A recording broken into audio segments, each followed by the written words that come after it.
Impact PME, l'événement 100% PME sur BFM Business.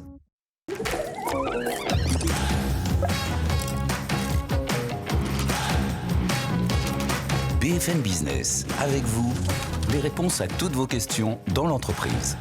Sandra Gandoin. Et on est ravis de vous retrouver aujourd'hui pour cette émission spéciale qui va durer 2 heures. Vous le voyez, on est à Station F pour parler des PME, du contexte, de leur avenir jusqu'à 2030 et après, qu'est-ce qui va se passer? Bonjour Philippe Bloch. Bonjour Sandra, ravi de marier nos 2 émissions l'espace de 2 heures avec 11 invités entrepreneurs qui vont explorer avec nous la destination 2030 et leurs priorités à cette destination. Leurs priorités, leurs chantiers, leurs inquiétudes aussi évidemment. Dans ce contexte, on va parler de tout ça. Plein d'invités qui vont se succéder. Et nous allons commencer dans cette demi-heure par Léonard Prunier qui est président de la FEF, la Fédération des entreprises et des entrepreneurs de France. Bonjour Léonard. Bonjour. Et face à vous, Gaëtan de Sainte-Marie, patron de Cantis, qui va nous parler effectivement de ce contexte également. Bonjour Gaëtan, ravi de vous retrouver. Bonjour Sandra. Léonard, je vais commencer par vous. Déjà, rappelez-nous le champ d'action de cette Fédération des entreprises et des entrepreneurs de France. Combien d'adhérents ? Alors la FEF, dans la grande famille des PME, représente celle qui travaille avec la grande distribution. Aujourd'hui, c'est 1000 adhérents, 22 milliards de chiffre d'affaires, 50 000 emplois directs. Voilà, donc, et c'est le but de notre fédération, c'est de faciliter le développement des entreprises PME et de les aider à accéder à la distribution en France. Alors on voit loin aujourd'hui, Impact PME, objectif 2030, on met en place des investissements, des recrutements, des projets, il y a énormément de sujets à discuter. C'est quoi les priorités des PME aujourd'hui dans cet objectif pour les années qui viennent ? Aujourd'hui, dans notre secteur d'activité, la priorité, c'est de retrouver de la rentabilité pour investir et continuer à embaucher. Je dirais l'année dernière, on a créé 1200 emplois sur le territoire français, donc c'est une grande fierté, mais aujourd'hui c'est extrêmement fragile, parce qu'un tiers de nos entreprises sont déficitaires. Et ça, pour nous, ça passe par un choc de simplification massive dans nos relations. On a monté de véritables usines à gaz dans nos relations commerciales. Un choc de simplification, on comprend bien que c'est l'un effectivement des gros sujets des PME aujourd'hui. Néanmoins, il y a le contexte politique et économique. Est-ce qu'on est dans une période où justement vous le voyez arriver ou pas, ce choc de simplification ? Faut forcément rester optimiste, sinon si on est désespéré, on n'est plus chef d'entreprise. Mais en fait, ce choc de simplification, il est nécessaire, parce que dans notre secteur d'activité, il coûte rien à l'État et il pourrait lui rapporter si on est plus performant. Donc en fait, il faut vite que les politiques s'emparent de ça et différencient dans les relations, la relation avec les PME et les grandes multinationales. Aujourd'hui, il faut avoir conscience que les règles du jeu sont les mêmes pour des grandes entreprises internationales qu'une PME du territoire, et ça, c'est pas vivable. Alors, ce qui peut vous rassurer quand même, Léonard Prunier, c'est qu'on avait ce matin Guillaume Casparian, le ministre de la Simplification, et il a lancé énormément de chantiers, et il pense que l'IA, effectivement, va être un accélérateur formidable de cette simplification. Est-ce que vous y croyez ? Alors, je pense que l'intelligence artificielle est un sujet qui nous ouvre beaucoup de perspectives. Il faut que chacun s'y intéresse dans les chaînes d'entreprise parce qu'on a forcément des gains de productivité, mais aujourd'hui, c'est par quel bout on le prend, comment, et surtout, c'est concret. Et je pense qu'aujourd'hui, on est dans une phase de découverte. Enfin, moi, je suis enthousiasmé par l'intelligence artificielle, par tout ce que ça pourrait nous apporter, mais il faut trouver les bons leviers et surtout les personnes qui nous accompagnent pour comprendre. Parce qu'à l'échelle d'une PME, nos capacités d'investissement sont faibles. Il n'y a pas de DSI, il n'y a pas de compétences, et ils ne savent pas par quel bout le prendre le truc. Voilà, c'est comment on le prend et qu'est-ce que ça nous apporte. Parce qu'on peut rêver de plein de choses, mais il faut que ça soit utile. Mais moi, je suis convaincu que c'est une vraie révolution pour nos entreprises. Après, il ne faut pas oublier que l'essentiel dans l'entreprise, c'est l'humain. L'IA ne peut être qu'un outil au service de l'humain. Ce qui fait le socle de nos entreprises, c'est les relations humaines. Ça veut dire qu'il va falloir se former énormément. Est-ce que c'est un mouvement qui doit être impulsé par les chefs d'entreprise ? On sait que c'est les patrons qui impulsent les mouvements de façon générale. Ou est-ce qu'il faut que ça vienne de plus haut et de quelle façon ? Ah non, ça vient des chefs d'entreprise, ça vient de nos fédérations respectives. C'est là où on doit trouver l'émulation, où on doit trouver les bons leviers d'action. Vous savez, les chefs d'entreprise sont très pertinents, savent où aller et sont très pragmatiques. Donc il faut laisser ça au niveau des entreprises. Nos fédérations, parce qu'on a un rôle dans toutes nos fédérations, la CPME, nous à la FEF, d'éclairer chacun parce que c'est des sujets, il faut que le chef d'entreprise il sorte de son entreprise pour s'intéresser à tous ces sujets-là. Quel est l'état de santé des PME actuellement ? Il y a une recrudescence des défaillances. Quel est leur mental, leur mindset dans l'adversité que tout le monde reconnaît aujourd'hui comme étant très intense ?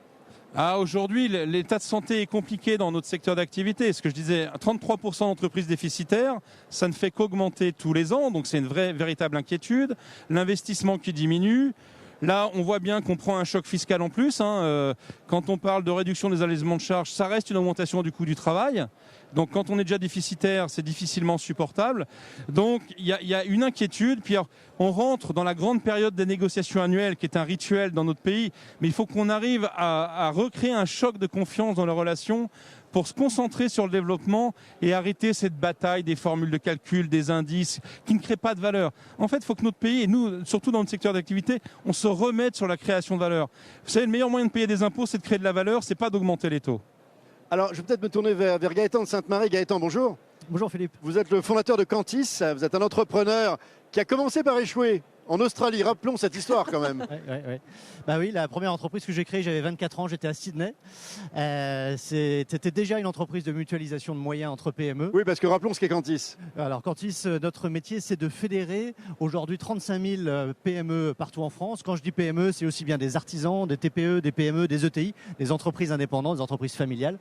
Nous les fédérons pour faire en sorte qu'ensemble, elles puissent être plus performantes. On croit que c'est ensemble et lié que les entreprises peuvent être plus performantes. Et un de nos métiers, c'est d'être notamment une centrale d'achat pour ces entreprises, donc de leur faire des économies sur leurs achats. Et effectivement, en Australie, ce que j'avais fait, c'était déjà ça. Oui. Ça n'a pas marché. J'ai arrêté au bout d'1 an parce que ça ne prenait pas. Mais c'est là que vous avez compris qu'il fallait s'unir quand on est petit, en fait. Ah, ça c'est une évidence pour moi depuis toujours. En fait, j'étais parti en Australie travailler dans un grand groupe français, Péchinet à l'époque. Et dans ce grand groupe, j'ai vu les choses extraordinaires que savent faire les grands groupes. Et je me suis dit, finalement, nous, PME, on peut faire les mêmes choses extraordinaires si on arrive à être regroupés et à travailler ensemble. C'est intéressant parce que je vous ai entendu dire dans une certaine émission qu'en France, on n'a pas assez le réflexe PME, alors que ça constitue la très grande majorité de notre tissu productif. Est-ce que c'est vrai ? Mais oui, vous vous rendez compte, 99% des entreprises françaises, ce sont des PME. C'est ce que j'appelle la charpente de l'économie française. Et malgré tout, on continue à avoir cette petite musique, nous Français, dans la tête, que finalement, on est un pays de grandes entreprises. Ce n'est pas vrai. Il faut absolument que demain, nos Français se rendent compte que quand ils vont chez leur boulanger ou quand ils appellent leur plombier, c'est ça les vraies entreprises, c'est ça les PME qui irriguent notre territoire national. Et en fait, pourquoi je dis qu'il faut le réflexe PME, c'est que ces entreprises-là, elles ont les réponses aux maux de notre pays. Qui est-ce qui sait créer de la richesse et la distribuer à ses collaborateurs ? C'est nous les PME. Qui est-ce qui sait bâtir des stratégies dans la durée et les tenir dans cette durée ? C'est nous les PME. Qui sait créer du lien entre les gens, entre les femmes, les hommes, dans les territoires, dans les villes, dans les campagnes ? C'est nous les PME. Qui est-ce qui sait générer de la confiance ? C'est nous les PME. Donc je pense qu'on a beaucoup de réponses aux maux de notre pays et donc il faut que les chefs d'entreprise soient beaucoup plus écoutés parce que notre pays en a besoin demain. C'est ça le réflexe PME. Et Léonard, vous êtes d'accord avec ça ? Je veux dire, les chefs d'entreprise depuis plusieurs années, avant il y avait une crise, il y avait une pause, maintenant c'est crise sur crise. Ils ont appris le fait de s'adapter en permanence. Ah oui, vous savez, moi j'ai repris l'entreprise familiale avec mon frère il y a 7 ans, à notre père, qui a été fondé par nos arrière-grands-parents. Et depuis 7 ans, on enchaîne les crises. Et quand il y a des crises, en fait, il faut mettre de la souplesse et de l'humain. On voit, nous, dans notre secteur d'activité, on a voulu faire des formules de calcul, des choses. Mais en fait, on ne sait pas quelle est la prochaine crise. Sinon, on l'anticiperait et on n'est quand même pas... Donc voilà, c'est vraiment l'humain qui est au cœur. Et c'est comme ça qu'on peut gérer. Et c'est là où est la force des PME. C'est quand on est à l'écoute, on est très réactif. Alors Gaëtan de Sainte-Marie, il se trouve que vous êtes candidat à une... course à la présidence de la CPME, puisque François Asselin, il l'a rappelé ce matin, ici à Station F, ne renouvellera pas son mandat qui a duré 10 ans, je crois. 2 fois 5 ans. 2 fois 5 ans. Vous concourez avec 2 autres candidats. Est-ce que c'est ça le discours que vous voulez porter ? Se réunir ? On entendait un petit peu de la part de Léonard un peu les difficultés de ce qui va nous tomber dessus en termes, je parle en tant qu'entrepreneur quand il est tombé dessus, effectivement. Quelle va être la posture de la CPME face à toutes ces contraintes et qu'est-ce que vous avez envie de porter dans les années à venir ? Je pense que le renouveau en France passera par les TPE, les PME dans nos territoires. Et pour que ça fonctionne, pour qu'on y arrive, il faut qu'on les fédère. Ça tombe bien, c'est le boulot de la CPME. La CPME, son métier, c'est de réunir à la fois des fédérations nationales de tous métiers différents, et puis des CPME départementales, régionales. Dans chaque ville de France, vous avez une CPME. Et je suis persuadé que c'est ensemble, avec toutes ces entreprises, 245 000 aujourd'hui à la CPME, que nous allons pouvoir inventer des nouvelles solutions et que nous allons pouvoir donner un nouveau futur désirable à la fois à notre pays mais aussi au niveau européen. Et c'est pour moi le réflexe PME, c'est aussi ça, c'est de faire travailler toutes ces composantes, toutes ces 245 000 entreprises ensemble pour que nous puissions irriguer en permanence le débat public avec des propositions, des solutions qui viennent des entreprises, parce que c'est dans les entreprises que ça se passe, c'est dans les PME que ça se passe. On parlait il y a un instant du choc de simplification. Ça fait des années qu'on parle de simplification pour les entreprises. Comment on fait pour que ça aille plus vite, tout simplement, Gaëtan ? Alors ça, c'est une bonne question. Et est-ce que vous croyez à l'IA pour y réussir? Parce que le ministre vient de le rappeler en disant que c'est probablement déjà un accélérateur de temps gagné sur beaucoup de choses. Ah, mais bien sûr que l'IA est forcément une clé parce que déjà on le voit dans nos entreprises. Moi je l'applique dans mon entreprise chez Cantis. On expérimente tout un tas d'outils sur l'IA et ça nous fait gagner énormément de temps. Donc c'est très très bien que l'administration française s'y mette aussi. C'est de toute façon une des voies obligatoires. Je suis d'accord pour bien rappeler que l'humain est d'abord au centre de nos entreprises, mais l'IA vient en fait parfois en soutien de l'humain dans ces cas-là. Après, bien sûr que ça fait des années qu'on nous parle de simplification et malheureusement, ce que je constate moi dans mon entreprise, dans les entreprises que je côtoie, c'est qu'en fait chaque année, on a l'impression qu'on nous en remet 10 couches, qu'entre ce que nous fait l'Europe et ce qu'on transpose en France, on nous en rajoute encore quelques couches. On pourrait parler de la CSRD par exemple, qui est de mon point de vue une bonne idée sur le fond, mais sur la forme, c'est une catastrophe. Une usine à gaz potentielle, ça a été rappelé ce matin dans la plénière d'ouverture, effectivement. Une vraie usine à gaz, alors que finalement, juger nos PME différemment que uniquement sur le financier, c'est-à-dire sur des critères extra-monétaires, ça c'est une vraie bonne idée. Parce qu'en fait, nous, patrons de PME, on n'arrête pas de dire que nos PME, leur valeur, c'est pas que l'argent. C'est les hommes et les femmes qui travaillent à l'intérieur, c'est notre lien avec le territoire, c'est ce qu'on fait pour préserver la planète. Tout ça, on le fait au quotidien et aujourd'hui, c'est pas assez visible dans les PME. Et donc pour moi, les critères extra-financiers devraient permettre de mettre ça en valeur. Et donc c'est là où l'intention de la CSRD était plutôt une bonne idée, mais la réalisation, pour l'instant, est absolument terrifiante. Et si je peux me permettre, Léonard, c'est aussi une contrainte de plus en plus forte sur les PME quand elles répondent à des appels d'offres de grands groupes qui sont obligés, notamment par rapport à Scope 3, etc., de se montrer absolument alignés avec les objectifs de la CSRD, quelle que soit la forme qu'elle va prendre. Et on rappelait ce matin dans la plénière d'ouverture qu'on avait également un atelier sur la finance durable, que certaines entreprises ne pourront plus se vendre ou relever des fonds quand elles ne respecteront pas ces enjeux de la RSE au sens large. Ah ben, je crois que sur les RSE, on fait tout à l'envers. En ce moment, on met des contraintes, des normes, des reportings. Et nous, à l'AFEF, on a créé il y a 10 ans le label PME+, pour engager que nos entreprises rentrent dans cette logique d'audit, c'est un audit tous les ans, et rendent visibles aux consommateurs les produits fabriqués par des entreprises engagées. Et c'est ça la direction qu'il faut prendre. On parlait de simplification, mais il y a un moment, il faut enlever des pans complets, il faut changer de logiciel. Aujourd'hui, on est sur un logiciel de contrôle de tout, mais il faut repartir sur un logiciel de confiance. Et chacun a sa bonne place. Il y a des choses, on n'a pas besoin d'être contrôlé, surtout de remplir des tableaux qui ne servent à rien.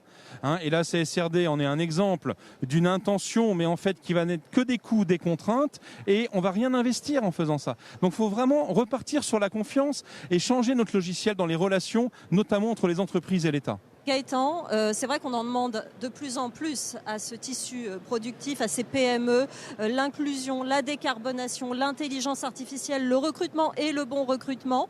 Est-ce que c'est pas trop, le contexte politique les inquiète. Est-ce que c'est la bonne période pour demander tout ça à ces patrons ?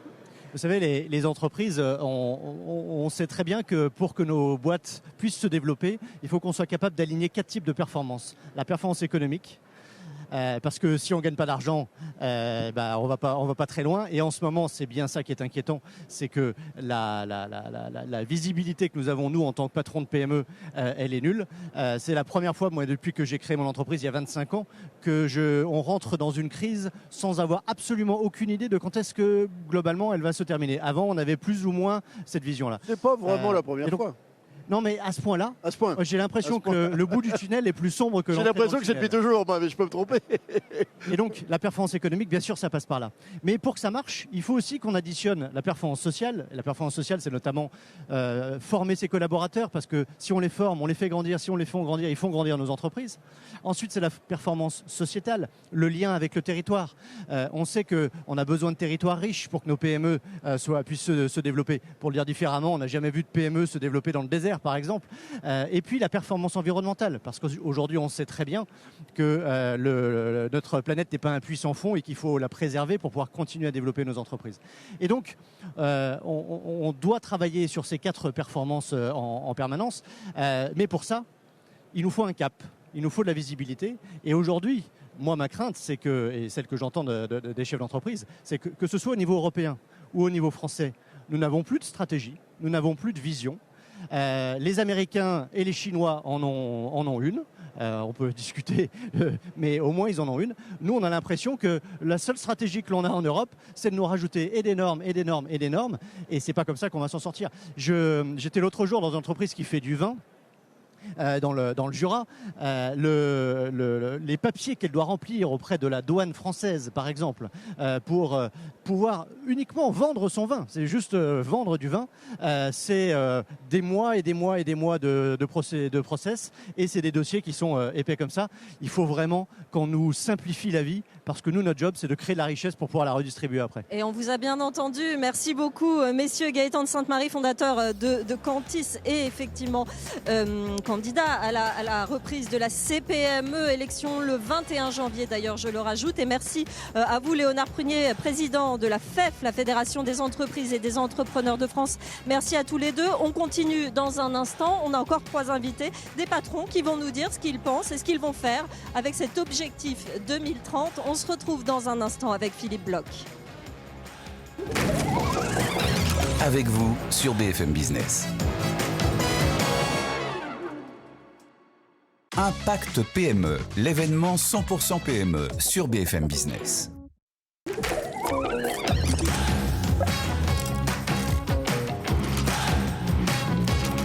BFM Business, avec vous, les réponses à toutes vos questions dans l'entreprise. Sandra Gandoin. On est ravis de vous retrouver, il est 12h30 et regardez où nous sommes. Nous sommes à Station F avec Philippe Bloch pour vous parler des PME, l'avenir des PME, leurs chantiers, leurs inquiétudes dans ce contexte un peu particulier, politique et économique. On est avec vous jusqu'à 14h aujourd'hui. Notez également qu'il y aura une spéciale à 14h50 avec Thomas Asportas qui recevra le Premier ministre Michel Barnier. Bah oui, parce qu'on parle de l'avenir des entreprises. Dans cette demi-heure, nous allons discuter avec Gabrielle Godon, la fondatrice d'Erel Service, David Pironon des Joyeux Recycleurs et Jean-Eudes Yawedéou, PDG de Sickle. Beaucoup de sujets encore à discuter aujourd'hui, Philippe. Bah évidemment, et on va commencer par découvrir le patron, le parcours d'une entrepreneur qui a travaillé longtemps dans le luxe. Avec vous, Gabrielle Godon de Erel Service. Vous êtes passé du luxe à la propreté, mais avec un twist très différent. Comment s'est passé ce passage ? Absolument. Donc Philippe, merci. Vous entendez ? Très bien, on vous entend très bien. Bon, ça s'est passé, ça s'est bien passé, j'ai envie de dire. Mais comment on fait le pas d'un job salarié classique chez Chanel, Hermès. Donc 16 ans chez Hermès, 3 ans chez Rémy Cointreau. Passage de la quarantaine, crise des subprimes. Je reviens, c'est un petit peu compliqué. Je me creuse la tête, j'ai un ex-mari qui travaille dans le nettoyage industriel, qui vend des produits et donc on décide d'approcher le marché de la propreté avec un prisme tout à fait spécial, avec une approche sur mesure. Voilà, on démarre tout petit puisqu'en fait on a 0 client. Ah oui, voilà. Et vous travaillez d'ailleurs avec un distributeur japonais, Autobax. Exactement. Donc vous nettoyez les locaux. J'adore parce que vous vous souvenez de ce qu'on s'est dit la dernière fois. Oui, parce que moi j'avais installé des Columbus Café à l'époque dans cette chaîne. Donc, Autobax, c'est un groupe japonais. Ils ont des magasins en France, des magasins importants.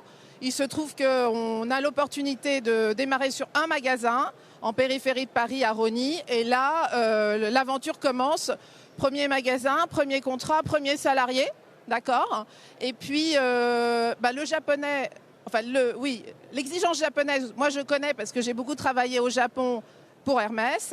Et il se trouve que dans notre format de propreté, dans ce qu'on amène dans ces magasins, ils adhèrent, ils achètent et que aujourd'hui on a 6 magasins sur les 8. On parle de magasins, mais on parle aussi des résidences de prestige, des sièges sociaux.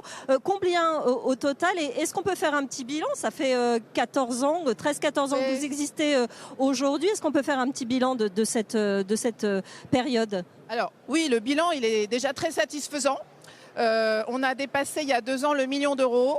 On est à 15% sur le retail et magasins, 15% sur ce qu'on appelle le facility management et les 70% ce sont les syndics et administrateurs de biens qui sont nos clients. Et là, ce qu'on leur apporte, c'est du sur-mesure, une propreté exigeante, beaucoup de supervision. Et ce qui fait que ce qu'ils trouvent chez nous, ils ne le trouvent pas ailleurs. Alors bien sûr, il y a le pédigré de la dirigeante, hein, parce que ça fait toujours plaisir de dire oh, bah, écoutez, ma société de propreté, la dame a travaillé chez Hermès hein, quand même. Voilà. Ça aide. Là, voilà, dans les dîners en ville. Okay. Mais bon, là, c'est un petit peu le joke. Mais en réalité, c'est très concentré chez nous, c'est-à-dire qu'on a peu de clients, peu de sites et qu'on les traite très bien. Voilà, c'est ça. Voilà. Parce que vous avez 3 piliers fondateurs et je les adore parce que si toutes les boîtes faisaient comme ça irait beaucoup mieux partout. Vous voulez répondre vite et en lien direct aux demandes des clients, faire attention aux détails et prendre soin de nos collaborateurs dans un métier qui est difficile, qui est compliqué. Les gens travaillent tard la nuit, tôt le matin. Oui. C'est extrêmement compliqué. Comment on gère une entreprise? Comment vous avez amené une dose de management peut-être différente dans ce métier de la propreté? Alors déjà, moi, je voudrais préciser que chez RL Service, on travaille pas tard le soir ni tôt le matin parce qu'on travaille en journée en continu. Ok, pardon. Voilà, mais c'est important ce que vous dites. C'est un peu le classique, malheureusement le schéma classique. Exactement, c'est le schéma classique. Alors nous, on est toujours un pas de côté, donc on n'est pas très classique, évidemment. En revanche, ce schéma en continu en journée, c'est quand même les directions vers lesquelles vont les entreprises et la Fédération de la propreté. Donc c'est important de le souligner, d'accord ? Et après, ce que j'ai amené, c'est finalement Monsieur Jourdain qui fait de la prose sans le savoir. C'est-à-dire que toute cette humanité qui existe chez Hermès, parce que l'humain est au centre des valeurs d'Hermès et de Rémy Cointreau, qui sont des maisons familiales, je l'ai injecté, je l'ai incorporé chez nous.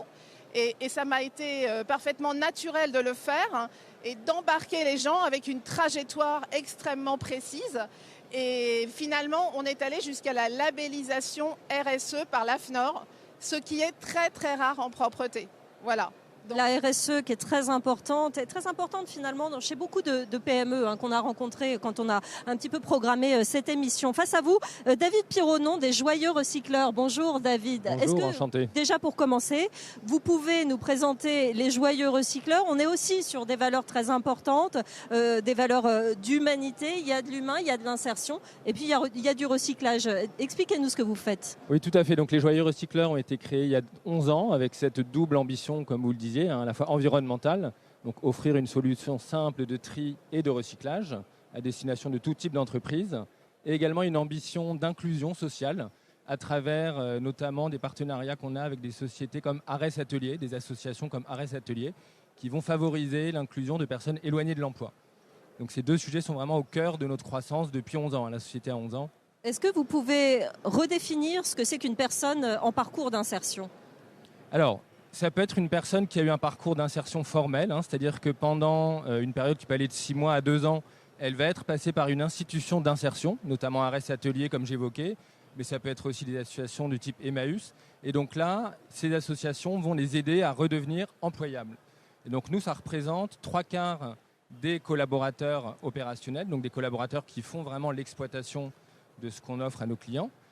Et l'autre quart, c'est des personnes qui n'ont pas formellement suivi un parcours d'inclusion, mais qui de fait étaient éloignées de l'emploi, qui étaient parfois dans des situations complexes et à qui on va offrir une opportunité d'emploi stable. Est-ce que c'est plus facile de développer une nouvelle culture du recyclage et de sauver un peu la planète dans les entreprises que dans notre vie quotidienne? Parce que beaucoup d'entreprises ont tenté de le faire parce qu'il y a plus de règles dans l'entreprise, donc on se prie plus facilement à des réglementations. Parce que vous êtes essentiellement en entreprise ou bien vous débordez? Oui, tout à fait, on est vraiment en entreprise, nos clients sont des entreprises. Et effectivement, comme vous le dites, alors le cadre législatif en entreprise aide énormément, puisqu'il y a différents décrets, notamment la loi Arès. La loi Arès. Il y a différents décrets en fait, qui obligent les entreprises à mettre en place un tri. Et de plus en plus, avec notamment la norme CSRD qui va rentrer en vigueur, on voit qu'au-delà de cette obligation de tri, il y a plus largement une obligation aussi d'attester du fait qu'on est vertueux, non seulement sur les thématiques environnementales, mais sur toutes les thématiques aussi d'inclusion sociétale et de gouvernance. Donc ça va même au-delà, mais ça évidemment, ça accompagne aussi la croissance de notre activité. Si je peux me permettre, Sandra, juste une information sur CSRD, parce qu'on l'a évoqué ce matin dans la plénière d'ouverture sur l'atelier sur promouvoir la finance durable. Et on avait des fonds d'investissement qui nous expliquaient que globalement, les entreprises qui répondent à des appels d'offres de grands groupes, ce qui est probablement votre cas, se vendront d'abord beaucoup moins bien, lèveront beaucoup moins de fonds et ne se développeront pas aujourd'hui si elles ne se plient pas à l'ensemble de toutes ces nouvelles normes Totalement. dont on sait qu'elles sont complexes, etc. Vous l'avez-vous anticipé parce que vous êtes une entreprise qui est portée par une forme de mission. Est-ce que, que dès le début, vous avez été en accord avec ces valeurs et vous avez construit votre entreprise autour de ça? Oui, alors l'entreprise est totalement construite autour de ça.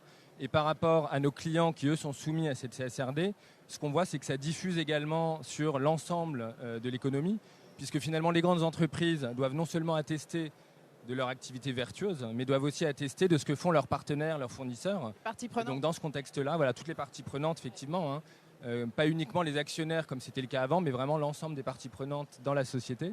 Et donc ça oblige à être totalement transparent sur les pratiques qui sont mises en place. C'est le cas, Gaël, de plus en plus ou pas parce que les syndics sont des clients très importants chez vous. Oui. Est-ce qu'eux aussi mettent une pression supplémentaire sur Je dirais que c'est plutôt les facility managers, c'est-à-dire les plus grands groupes qui, eux, sont déjà là-dedans et qui exigent ce genre de choses. Donc oui, c'est le cas. Et moi, j'ai bien aimé ce matin ce qui a été dit, c'est-à-dire que la générosité fait que vous êtes une société plus vertueuse et qui va valoir plus d'argent. Parce que moi, chez moi, c'est un ADN naturel. Donc j'ai vraiment capté cette phrase. Je pense que d'ailleurs je vais la reprendre pour la société. Elle est libre de droit. Oui, absolument. Et qu'elle va peut-être devenir le mission statement. Voilà, parce que je trouve que nos philosophies sont très proches. Parce que Oui, nous tout à aussi, fait. on a des personnes relativement éloignées de l'emploi et qu'on va faire monter en compétences, qu'on accompagne. Parce que pour moi, finalement, le salarié, il est presque plus important que le client. En tout cas, je lui accorde autant d'importance. Ça m'amène à notre troisième invité, Jean-Eudes Yahweh-Déhou. Bonjour, vous êtes PDG de Sickle et justement, on va parler de recrutement. Mais on va parler de recrutement humain, certes, mais grâce à l'IA. Et c'est d'ailleurs drôle, l'entreprise a été créée en 2015. Mais vous avez fait un pivot en 2019 et vous en avez repris les rênes à ce moment-là. Parce qu'évidemment, le recrutement, la numérisation, l'IA, tout ça, ça a fait un bond énorme depuis cette création. Racontez-nous un petit peu tout ça. Oui, tout à fait. C'est vraiment une histoire qui est très intéressante, qui est particulière, mais on a commencé en 2015 effectivement déjà dans le domaine du recrutement, mais à destination des candidats. Donc l'idée c'était vraiment de permettre de valoriser les compétences et les compétences clés, donc compétences métiers et les compétences douces qu'on appelle les soft skills auprès des candidats. Et en 2019 exactement, on décide de totalement changer le business Oui. et en fait de permettre aux entreprises de pouvoir, à partir de l'analyse des données, être capable de cibler et de sourcer automatiquement les candidats, les talents pertinents en fonction non seulement de leurs compétences métiers, mais également de leur personnalité. Et pour ça, on fait un partenariat à ce moment-là avec deux acteurs majeurs, puisqu'on avait France Travail, à l'époque Pôle emploi, avec qui on travaille toujours. Et dans ces magnifiques locaux, Meta, donc à l'époque Facebook, avec qui on travaille sur justement l'agrégation et le matching entre des données RH, des profils RH, métiers, de tous les métiers possibles, et des données web disponibles sur Internet, que nous laissons tous sur Internet, sur les réseaux sociaux. Mais alors justement, en fait, Jean-Eudes, vous êtes un observateur formidable des attentes des clients, en fait. Tout à fait. Pas des clients, mais des clients salariés, parce que le nouveau à tous, c'est que le client est devenu salarié, il veut bosser comme il veut, comme il l'entend, les heures qui vont bien, avec le télétravail qui va bien. On entend beaucoup parler, en tout cas, moi j'ai eu plusieurs émissions qui ont traité ce sujet, Oui. de problématiques de santé mentale, de bien-être au travail, Tout à fait. de QVT. Est-ce que vous trouvez que c'est une véritable montée en puissance de ces valeurs pour fidéliser, attirer les talents aujourd'hui, qui reste quand même un des enjeux majoritaires de tous les gens qui sont aujourd'hui avec la station F avec nous aujourd'hui? Exactement. En fait, pour bien comprendre aujourd'hui la problématique, ce qui va amener à la réponse, c'est qu'aujourd'hui, les entreprises ont très peu de visibilité, notamment les PME, ont des grosses problématiques de visibilité, d'attractivité, pour diverses raisons, des raisons de budget, des raisons de disponibilité, mais également des raisons d'avantage, donc ce que vous venez de citer. Et aujourd'hui, la donnée clé, c'est que quand on diffuse une offre d'emploi sur Internet, n'importe quelle entreprise, elle reçoit en moyenne 10% de candidatures qualifiées. Donc 10% des candidatures reçues sont pertinentes. Tout le reste, c'est des personnes qui vont tenter leur chance un peu au hasard. Nous, ce qu'on permet de faire, c'est justement de cibler, d'automatiser le sourcing en transformant les offres d'emploi en publicité ciblée sur Internet, sur les réseaux sociaux notamment, donc de façon très visuelle, qui vont valoriser, mettre en avant les avantages de l'entreprise. Donc notamment, par exemple, ce qu'elle peut offrir en termes d'évolution, de capacité d'évolution, de télétravail, de qualité de vie, etc. Ce qui est souvent l'apanage justement des PME face à des plus grands groupes. Et plutôt des grands groupes d'ailleurs, qui en ont plus les moyens. Des grands groupes, sauf parce que le management d'entreprise soit très focusé là-dessus. C'est un peu à double tranchant parce qu'elles ont les moyens d'offrir par exemple du télétravail ou des avantages matériels, financiers.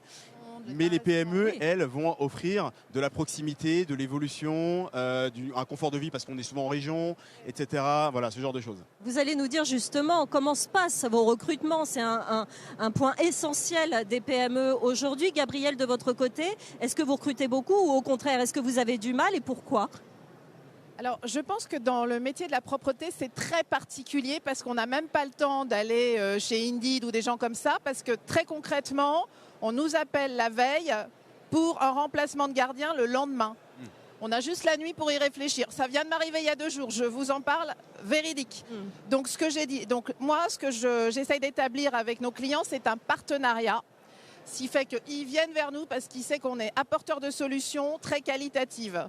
Après, c'est à moi aussi de calmer le client en disant « Oui, ok, la gardienne, elle va se faire opérer, elle est malade, je ne serai pas là demain. » Enfin, pas moi, hein, bien sûr. Hein. La personne candidate ne sera pas là demain, mais après-demain, ce qui me paraît raisonnable. Hein, pour un bel immeuble parisien, on peut se passer d'une gardienne une journée. Et c'est possible. Et après, ce que l'on fait, c'est qu'on est plutôt en réseau. Voilà.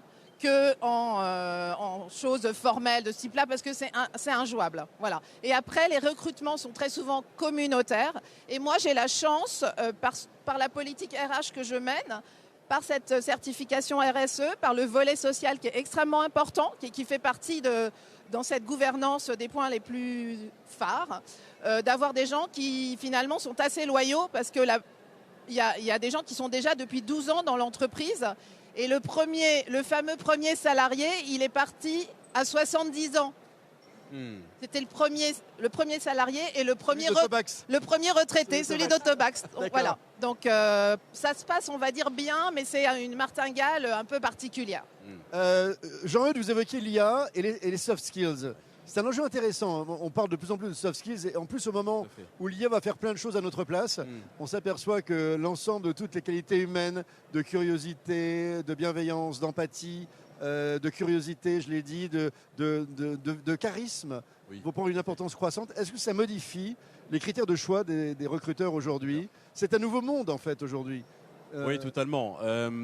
En fait, ce qui est important, ce qu'on comprend, et c'est lié aussi à la qualité de vie, mais aussi au fait à la fidélité. Donc voilà, ce que vous venez d'évoquer, c'est que un candidat qui reste dans une entreprise n'est pas forcément celui qui a les meilleures compétences sur le papier, sur le CV.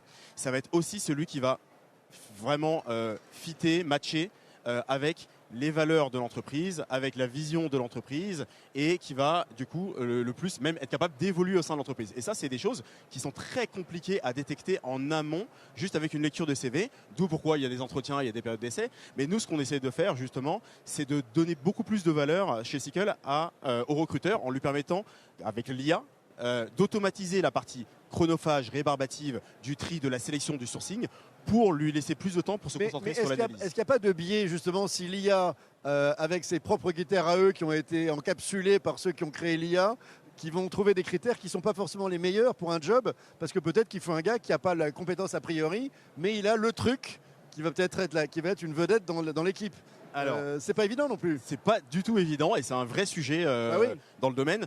Nous, ce qu'on a fait, c'est qu'on permet de personnaliser les algorithmes de sourcing, donc par IA, avec les données de l'entreprise directement, pour déjà accumuler un maximum d'informations sur la culture d'entreprise, sur la vision, sur les opportunités offertes, ce qui nous permet aujourd'hui d'offrir, je vous disais tout à l'heure, 10% de taux de candidature qualifiés en moyenne sur le marché. Nous, on promet 50% de taux de candidature qualifiés en quelques semaines. Ah oui, c'est beaucoup.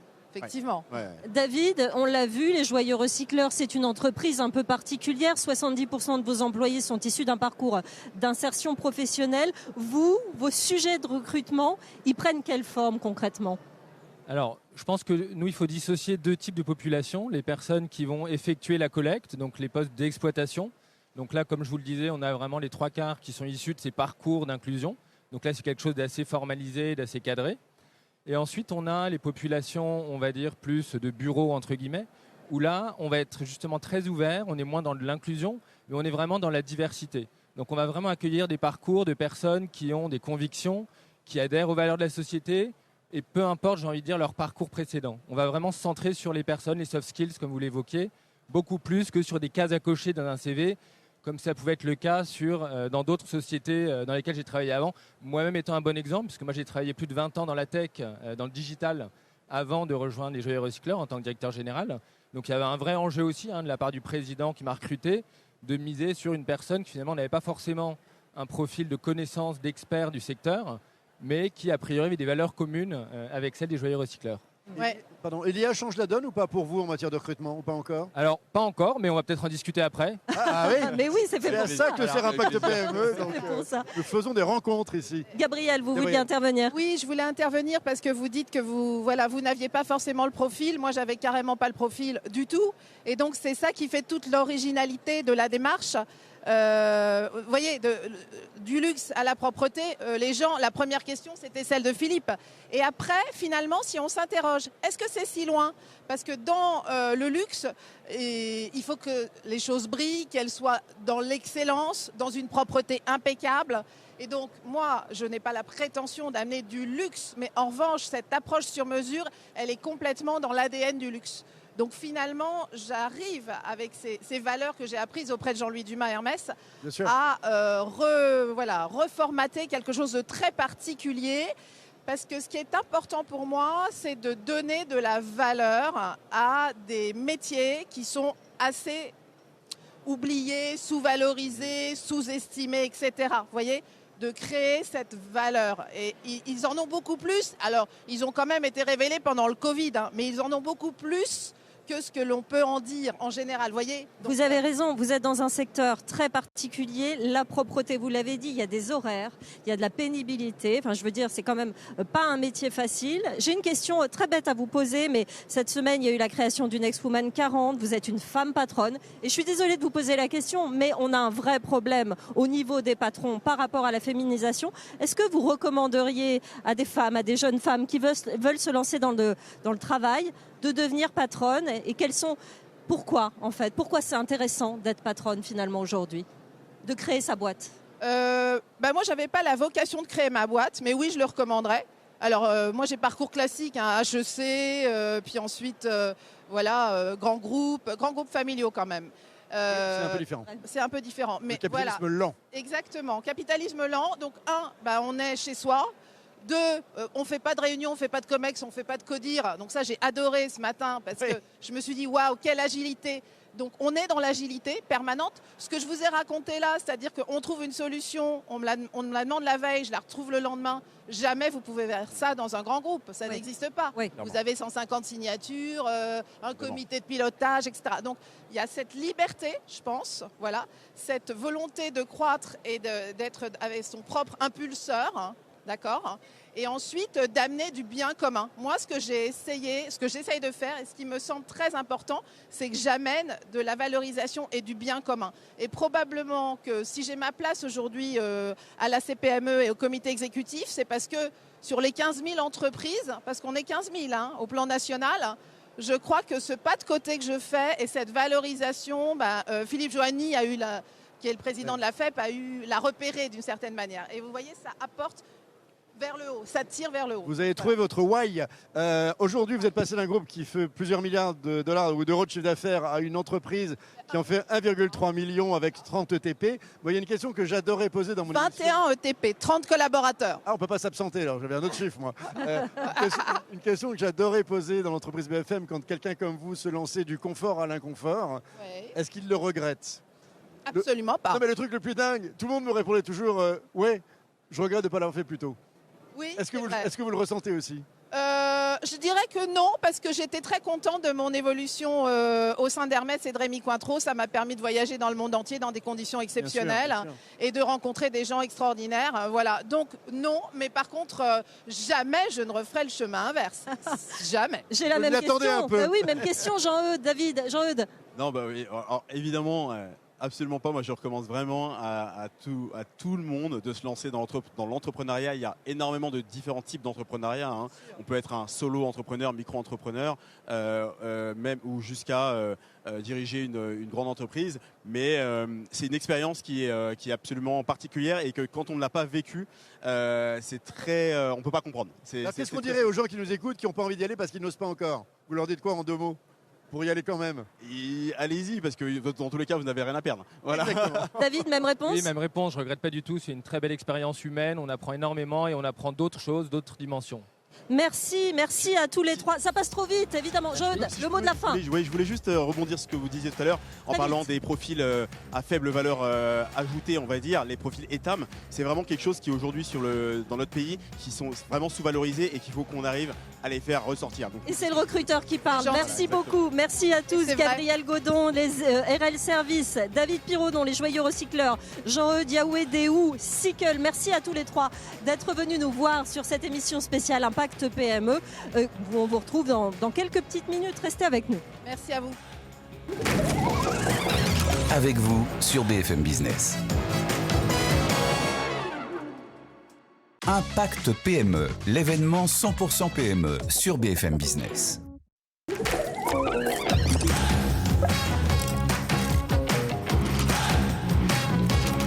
BFM Business, avec vous, les réponses à toutes vos questions dans l'entreprise. Sandra Gandouin. On est ravis de vous retrouver parce que oui, aujourd'hui, l'émission dure jusqu'à 14h et on en est ravis. Regardez ce décor, vous reconnaissez sans doute Station F, on y est aujourd'hui toute la journée sur BFM Business. L'émission avec vous, on parle spécifiquement aujourd'hui aux PME pour cette journée spéciale Impact PME et nos Paul-Olivier Claude-Pierre, dirigeant de la maison Martin Pourret, merci d'être avec nous. Fabrice Casper à vos côtés, directeur général de la maison Bassinet. On va parler de nourriture, de vinaigre dans un instant également. Et Alexis Vaillant, président et fondateur d'Alterfood.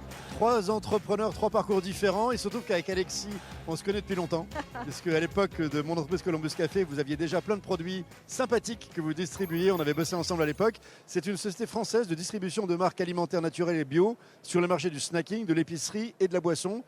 À mission, parce que vous avez effectivement une entreprise qui est fondée sur des principes très intéressants sur justement l'alimentation. Racontez-nous comment est né en fait Alterfood et où en est-il? Parce que moi, ça fait encore 20 ans qu'on ne s'est pas vu, donc il s'est passé des trucs depuis. Oui, c'est vrai. Alors déjà, merci de le préciser. Alterfood est une entreprise à mission basée sur 3 piliers très simples, la transparence, la nutrition et le goût.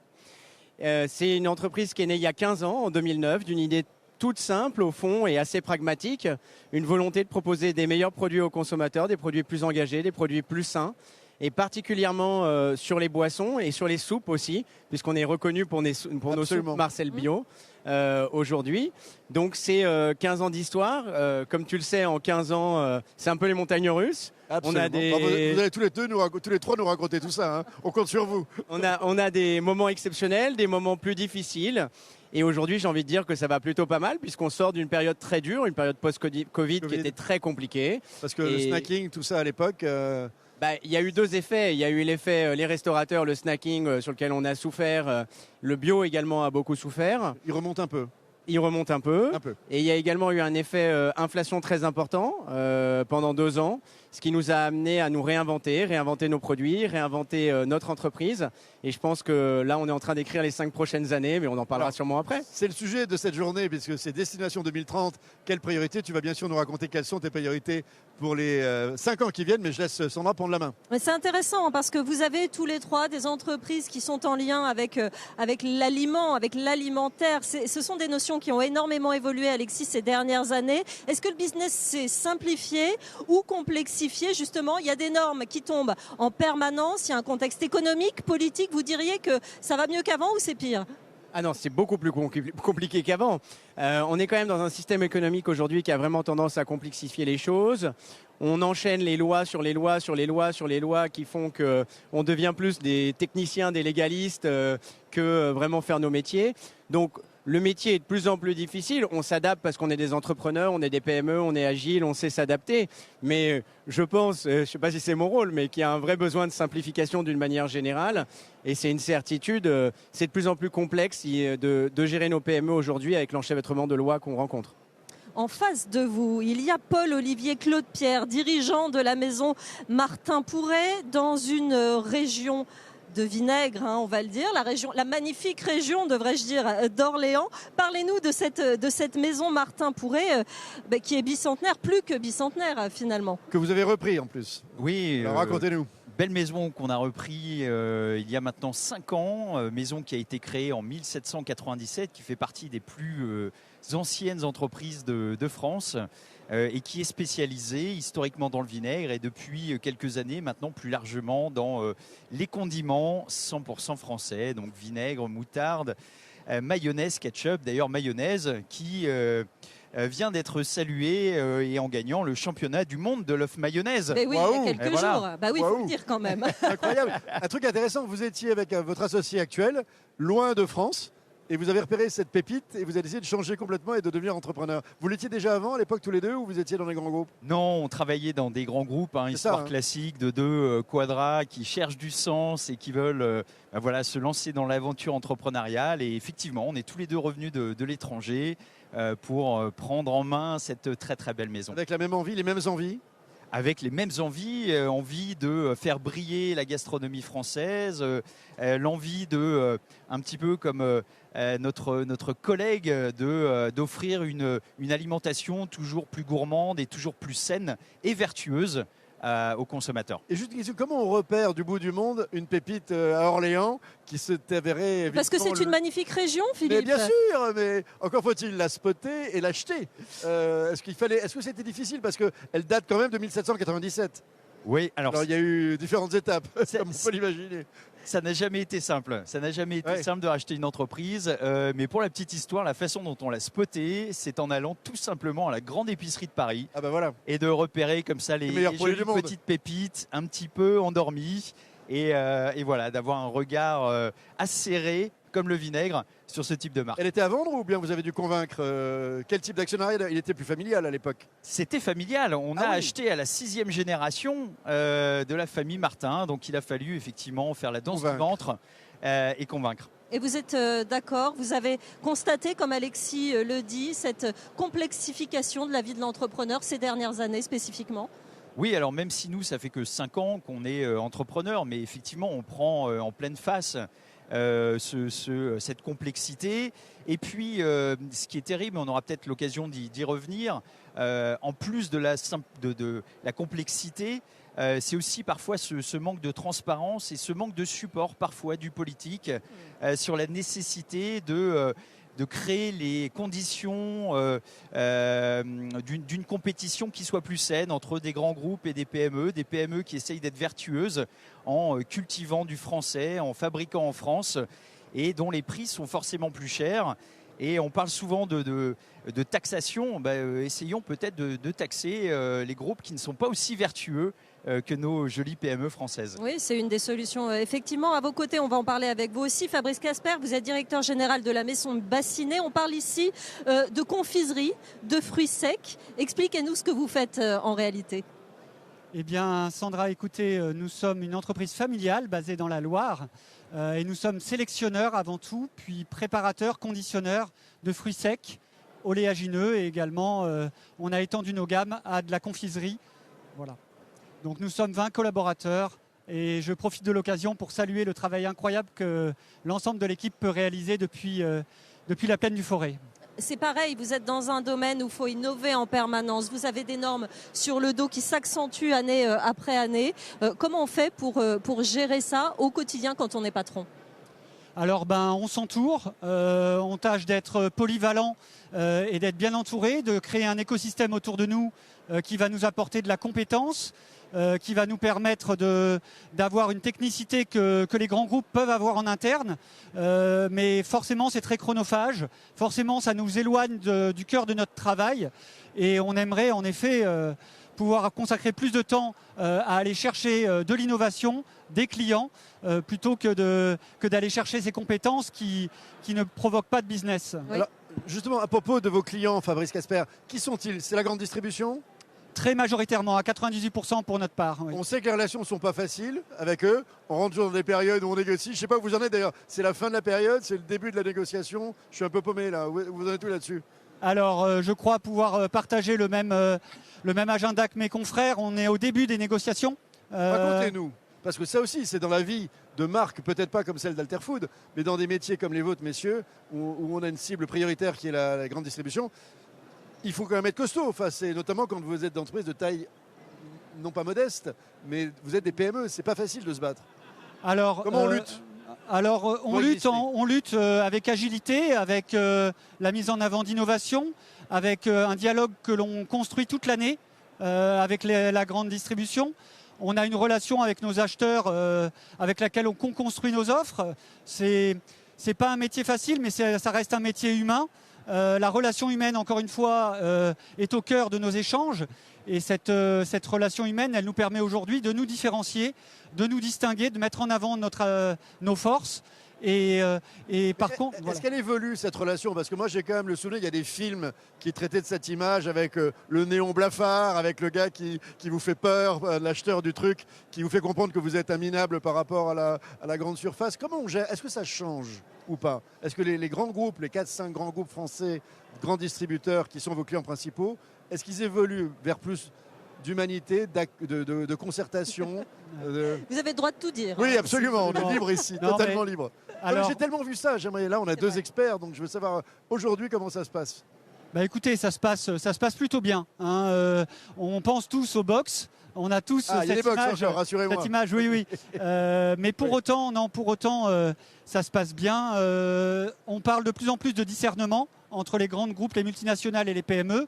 Au-delà du discernement, nous, ce qu'on attend, c'est un travail encore plus dans la collaboration pour donner plus de visibilité à nos produits, être plus présents dans les rayons. Aujourd'hui, on représente 10, 12, 13% des assortiments sur les linéaires. Et ce chiffre-là... PME, vous voulez dire. Voilà, PME. Et on souhaiterait voir progresser ce chiffre pour rejoindre, pourquoi pas, les 20%, car le consommateur demande ces produits. Pierre-Olivier Claude-Pierre. Oui, alors oui, déjà pour répondre à votre première question, les relations changent. Pour l'avoir vécu en tant que jeune compte clé dans un grand groupe où je me faisais sortir à grands coups de pied du box de négociation. Là, face à un patron de PME, on a droit à un petit peu plus d'égards, ce qui ne rend pas la négociation plus aisée. C'est une question de forme. C'est vrai que de plus en plus, ce discours sur la qualité du produit, sur notre capacité à amener des produits issus de circuits courts commence à payer, commence à avoir de l'écho en grande distribution. Mais c'est vrai qu'on aimerait avoir encore plus de l'opportunité de gagner en part de linéaire dans les rayons de nos partenaires distributeurs. Alexis, qu'est-ce que vous en pensez, vous? Est-ce que c'est différent d'ailleurs dans votre business à vous qui traite d'autres types de clients en fait? Alors oui, moi j'ai la chance d'avoir un business qui est beaucoup plus éclaté. Néanmoins, mes clients principaux restent la grande distribution. Je rejoins totalement ce qui vient d'être dit. Il y a aujourd'hui quand même une chose qu'il faut prendre en considération, c'est que les Français plébiscitent les produits de PME. Et donc, on voit quand même que les enseignes aujourd'hui qui gagnent des parts de marché, par exemple Leclerc, sont les enseignes qui offrent de plus en plus de produits de PME dans leurs assortiments. Donc ça montre que finalement, le choix du produit de la PME est un choix de performance pour les enseignes. Et donc, bien évidemment, la relation est difficile parce que c'est beaucoup de petites PME face à des grandes enseignes. Et vous n'êtes pas sans savoir qu'il y en a de moins en moins en plus des enseignes. Donc c'est vrai que la situation peut être complexe d'un côté, mais de l'autre, on voit quand même le discernement et la nécessité d'avoir des vrais produits de PME dans les rayons au quotidien pour les Français. Moi, j'aimerais qu'on parle un petit peu de contexte économique et politique dans vos business à vous. Qu'est-ce qui vous inquiète le plus dans ce contexte un peu incertain? La situation politique est assez instable. C'est quoi qui vous inquiète? C'est l'inflation? C'est la fiscalité? La simplification? On en a parlé tout à l'heure. Alexis, c'est quoi qui vous inquiète pour les mois, les années qui viennent? Déjà, le principe d'un entrepreneur, c'est d'être positif. C'est importateur d'emmerdement. On a le droit de s'inquiéter quand même. Quand on est entrepreneur, je pense qu'on a quand même des perspectives et on a une vision du monde qui reste positive. L'instabilité politique, elle existe de tout temps. En revanche, c'est vrai, et je l'entendais tout à l'heure, chez Martin Porret notamment, c'est qu'on a en France un poids fiscal et social qui est extrêmement important sur nos entreprises. Et donc, aujourd'hui, quand on entend parler de nouveaux impôts, de nouvelles lois, de nouvelles normes, je pense que ce sont des choses qui inquiètent les PME parce qu'on a plus besoin d'alléger, on a plus besoin de respirer, on a plus besoin de bouffer d'oxygène pour réinvestir, pour innover, pour créer de l'emploi, que de rajouter des taxes sur des taxes sur des taxes qui ne font que étouffer l'économie française et étouffer l'économie des PME. C'est évidemment, Sandra, tu n'étais pas là, mais ce qu'a dit en fait François Asselin ce matin dans le discours d'introduction, c'est évidemment ça qu'il va redire au Premier ministre ce soir. Je vous rappelle ici que le Premier ministre sera là dans peu de temps d'ailleurs. À 14h50, émission spéciale sur BFM Business. Regardez-nous, effectivement, il va les écouter, ces patrons de PME. On va vous poser la même question, Paul-Olivier. Oui, alors moi ce que je souhaiterais, alors évidemment, et tu l'as très bien dit, l'entrepreneur sait s'adapter, ça fait partie de sa nature, c'est pour ça que c'est un entrepreneur. Ce qu'on souhaiterait peut-être de nos élus, c'est une vision aussi long-termiste que celle que nous pouvons avoir pour nos entreprises. On a au moment de... alors je reprends un exemple qui m'a touché, celui de la graine de moutarde. Alors vous avez tous vu il y a 3 ans... Où sommes-nous de la graine de moutarde? Alors nous on la cultive en centre-Val de Loire et on est en train de rétablir une... On n'a plus besoin du Canada alors? On n'a plus besoin du Canada. Génial. Mais c'est vrai qu'à ce moment-là on était encensés en nous disant mais c'est super, vous travaillez pour l'indépendance de la France, pour la relance de nos agriculteurs. Donc on est passé par un discours extrêmement positif. Discours qui est complètement oublié aujourd'hui puisque, encore une fois, on ne va pas valoriser cet aspect vertueux des productions de PME, ce qui nous dépositionne par rapport à nos concurrents et notamment dans les grands groupes. Oui. Donc encore une fois, les conditions d'une saine compétition ne nous sont pas données. On ne demande pas à être protégé, on demande juste à ce que tout le monde respecte les mêmes règles du jeu. Et à ce moment-là, vous allez voir que les PME françaises vont faire péter le marché. Fabrice ?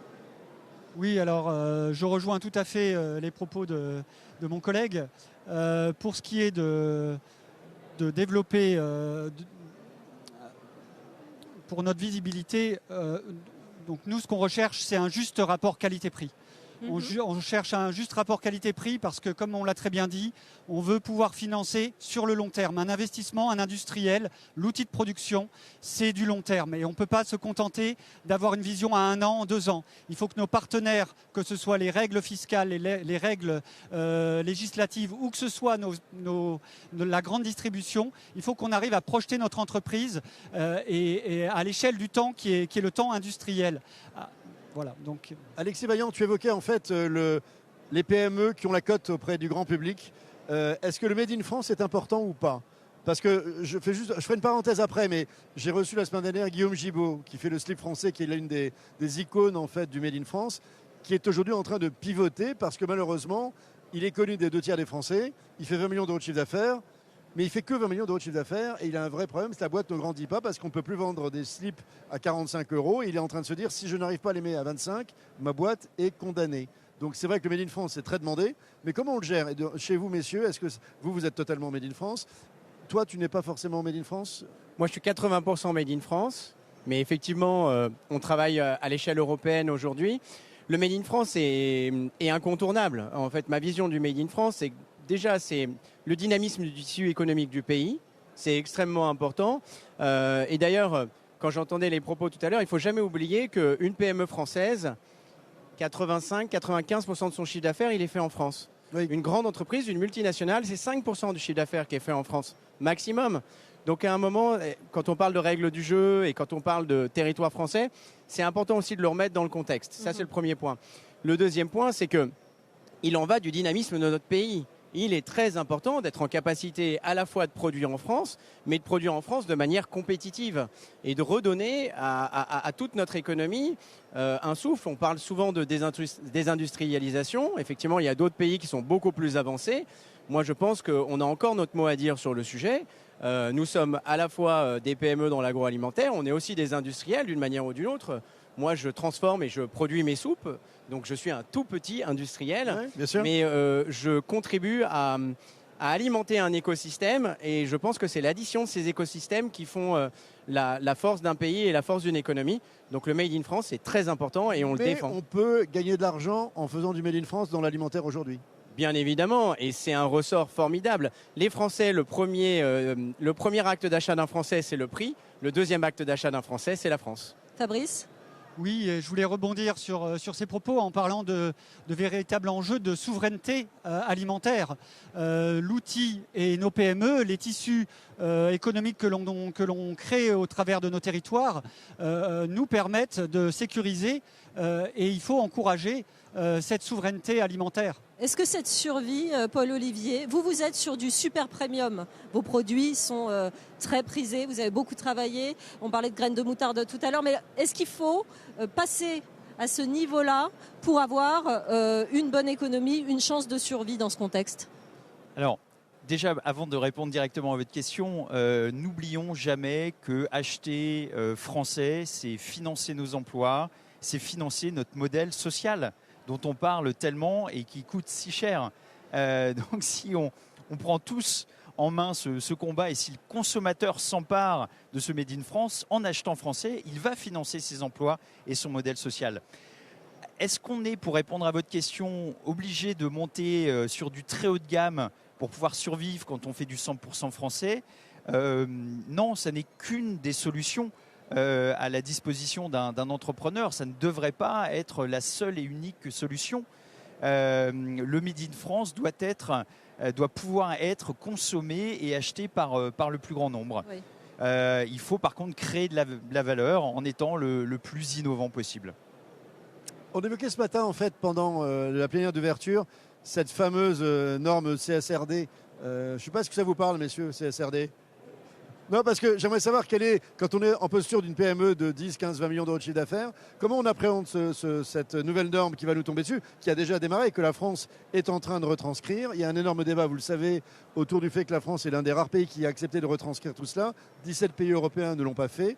Et c'est une espèce d'amoncellement de nouveaux emmerdements avec des effets terribles parce que globalement, on ne sait pas si c'est une usine à gaz, c'est ce qui a été évoqué ce matin notamment par le patron de Ciparex et qui est aussi le président de France Invest, des fonds d'investissement. Ils ne pourront plus financer des entreprises parce qu'aujourd'hui les grands groupes l'exigent. Les grands distributeurs, j'imagine, vont vous passer sous les forges codines de toutes ces normes. Comment vous vivez cette contrainte administrative supplémentaire ? Alors nous, on a une chance extraordinaire dont mes deux collègues d'ailleurs portent le badge.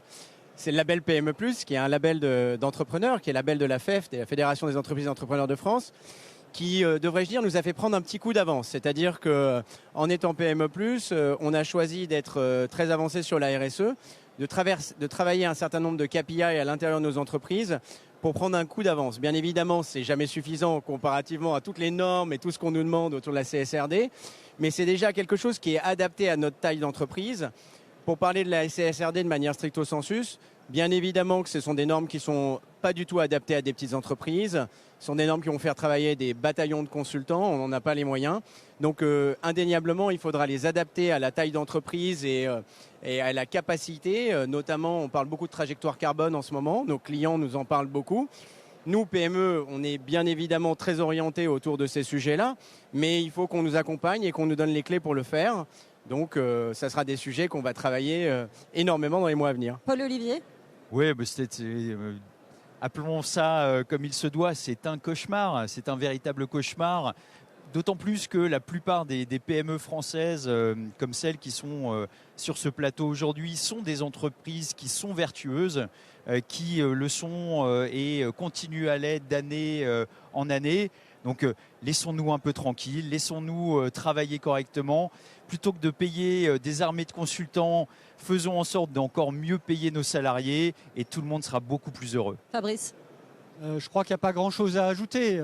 C'est vrai que le label PME+, pour nous, est un engagement qui nous permet, à notre échelle, de retranscrire auprès de la grande distribution nos engagements de façon tangible. Et je pense que c'est déjà un suffisamment grand gage de nos engagements. C'est basé sur le référentiel ISO 26000, qui est concret, qui est audité, qui est certifié. Donc aujourd'hui, on apporte déjà beaucoup de gages dans la politique que l'on mène de responsabilité sociétale et environnementale. Si ce n'est une obligation, il y a aussi énormément un sujet intelligence artificielle. On n'est pas obligé de s'y mettre, mais c'est dans l'intérêt de tout le monde de commencer à l'intégrer aux entreprises. J'aimerais savoir, tous les trois, comment vous avez intégré jusqu'à maintenant l'intelligence artificielle, si vous trouvez ça menaçant, si vous trouvez ça extrêmement intéressant et que ça nous mène vers le futur. Comment vous avez commencé à vous en emparer, Fabrice ? Alors très clairement, c'est un sujet brûlant et qui est très important pour nous. On s'en est emparé au travers de la veille technologique sur notre ERP, notre outil de pilotage de l'entreprise et de la production, qui a pu apporter au travers de cet outil-là des modules d'intelligence artificielle qui nous apportent des gains en productivité. Donc ça c'est très important comme levier, ça nous est accessible. Donc pour le moment, c'est un outil, mais vous n'êtes pas le seul à nous dire ça. C'est vrai que ça permet d'aller plus vite, de comprendre plus vite et de faire le tri finalement. De votre côté, Paul-Olivier ? Non mais c'est absolument génial. Nous, on est absolument excités par ça. Et en plus, c'est encore plus rigolo quand on est une entreprise de 1797. Mais mariage des contraires. Exactement. Mais non, c'est absolument génial. Nous, on l'utilise beaucoup sur la partie commerciale et marketing. Aujourd'hui, il y a beaucoup d'identités visuelles, de créations qui sont générées par l'IA. On arrive à faciliter et à alléger le travail de nos commerciaux, de nos assistantes commerciales avec des progiciels qui sont alimentés par de l'IA, qui savent quand appeler quel client pour leur proposer quoi. Et c'est un très très bel outil. Alexis, comment vous vous en servez, vous, de l'IA ? Peut-être qu'on fera appel à l'IA pour gérer nos KPI CSRD. Non, c'est à la fois passionnant et effrayant, mais passionnant indéniablement. Après, il ne faut pas se voiler la face. L'IA sera insérée dans tous nos outils du quotidien. Donc, des boîtes il faut être proactif aussi. Bien évidemment, mais l'IA sera insérée dans tous nos outils du quotidien. Donc, des boîtes comme Microsoft qu'on utilise, comme Google, mais partout pour le commerce, le marketing, c'est assez exceptionnel. Moi, ce que je remarque, c'est que c'est un vrai nivellement de la pensée et de la connaissance vers le haut. Ce qui va permettre de passer, pour beaucoup d'entreprises, des caps qu'elles n'ont pas les moyens de passer. On parlait des bataillons de consultants tout à l'heure. Moi, je m'amuse beaucoup avec l'IA, je m'amuse beaucoup avec ChatGPT. Je lui parle régulièrement et quand je lui parle, je me dis c'est exceptionnel. J'ai pas besoin d'avoir 10 consultants autour de moi. On a tout McKinsey à la maison. J'ai Chat, il est là et on se raconte des choses et c'est génial. Mais encore une fois, et je le dis souvent, il y a la connaissance d'un côté, il y a l'exécution de l'autre. Ouais. Et l'exécution reste quand même la clé du succès. Si on a encore 2 minutes, un tout dernier sujet, parce qu'il est ressorti beaucoup tout au long de cette saison de l'émission Impact PME l'Hebdo, c'est la facturation électronique. Ce qui est fascinant, c'est que ça va apporter beaucoup de choses en termes de réduction des délais de paiement, d'éviter les erreurs, etc. Et chaque fois qu'on avait des intervenants en plateau d'entreprises comme les vôtres, messieurs, personne n'était prêt, personne ne s'y était attaqué. En êtes-vous en toute sincérité? Est-ce que vous dites, alors on est super bon sur le sujet, ça va bien se passer très vite, ça a l'air d'être demain, mais c'est demain. Paul-Olivier. Oui, alors là, je retrouve des réflexes de mauvais élèves. Voilà, je le savais, c'est pour ça. Et j'avoue qu'on n'est pas encore prêt. C'est et 2026, vous avez conscience que ça va venir quand même assez rapidement. Ouais. Oui, c'est demain. Et que ça a de nombreux avantages aussi. Absolument. On est d'accord, globalement. Ouais. Là, on parlait d'exécution. Là, c'est clairement un problème de rapidité d'exécution. Ok. Fabrice. La polyvalence du dirigeant va jusqu'à ces sujets-là. Hein, et c'est vrai que on est en veille très active et très clairement, je reviens à l'ERP. On a des sujets EDI pour de la transmission informatique auprès des enseignes. Ce sont des sujets digitaux qui nous occupent au quotidien. Et la facture électronique est un chantier parmi les autres. Vous pouvez d'ores et déjà choisir des PDP. Hein. Ils ont été labellisés. Absolument. Il y en a 60. Alexis. Ouais, moi, je ne veux pas faire le bon élève, mais on est assez près sur le sujet. Ce n'est pas un sujet complexe parce que, comme il disait, du reste, on a des entreprises qui sont déjà très tournées sur l'EDI pour que nos systèmes conversent déjà avec les systèmes de nos clients. Ce n'est qu'une brique supplémentaire qu'il faudra mettre en place, mais je ne m'inquiète absolument pas pour toi non plus. Ça sera quelque chose d'assez rapide dans nos entreprises. Ils sont prêts, ces patrons, Philippe. Oui, je suis sûr. Enfin, qui n'est pas trop prêt, là, à ma droite. Ça va venir. Allez, j'ai une toute dernière question. Très vite. On n'a pas parlé people, talent. L'an dernier, on en a beaucoup parlé. Je ne dis pas que le problème s'est résolu, parce que je sais que la chasse au talent est partout difficile. Pour autant, c'est toujours aussi dur de recruter les bons? Non, je trouve pas. Non, Je ça trouve va que mieux les jeunes générations qui arrivent sont assez probantes et je suis assez étonné. En tout cas, nous, cette année, la nouvelle équipe qu'on a est assez exceptionnelle. C'est vrai qu'on a lutté ces dernières années, mais là, depuis quelques temps, je suis assez étonné par les talents qu'on recrute. J'observe qu'on en parle un tout petit peu moins. Je ne sais pas de votre côté. Vous êtes d'accord, Paul-Olivier ? Oui, moi je suis bluffé par l'attractivité générée par nos PME. Effectivement, toute cette jeune génération qui cherche des belles boîtes avec du sens. Avec des valeurs, de la vertu. Et finalement, on est parfois beaucoup plus attractif, même si le package qu'on offre est parfois en deçà de ce que peuvent proposer des grands groupes. Fabrice ? Et je reviens sur le label PME+, et la RSE. C'est un vecteur d'engagement des collaborateurs. C'est un vecteur d'attractivité pour les jeunes profils. Et c'est une manière aussi d'engager l'ensemble des effectifs dans une dynamique d'entreprise. Donc, à ce sujet-là, on est au rendez-vous. Que des bonnes nouvelles. Voilà, des bonnes nouvelles, de génial. l'optimisme. On n'attendait pas autre chose. Je me sens déjà mieux, moi. Évidemment. Merci à tous les trois. Paul-Olivier, Claude Pierre, dirigeant de la Maison Martin Pourret, Fabrice Casper, directeur général de la Maison Bassinée, et Alexis Vaillant, président d'Alter Food. Merci beaucoup d'être venu sur notre plateau pour cette émission spéciale Impact PME. On se retrouve dans une petite minute. On a encore une demi-heure à passer ensemble. Avec vous sur BFM Business. Impact PME, l'événement 100% PME sur BFM Business.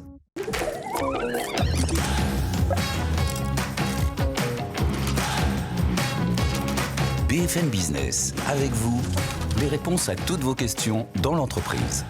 Sandra Gandouin. On est ravis de vous retrouver encore une demi-heure. On prend la température des PME, hein, Philippe, depuis tout à l'heure. Que du bonheur. Que du bonheur. Ils sont optimistes malgré les gros dossiers, malgré les obligations, les injonctions.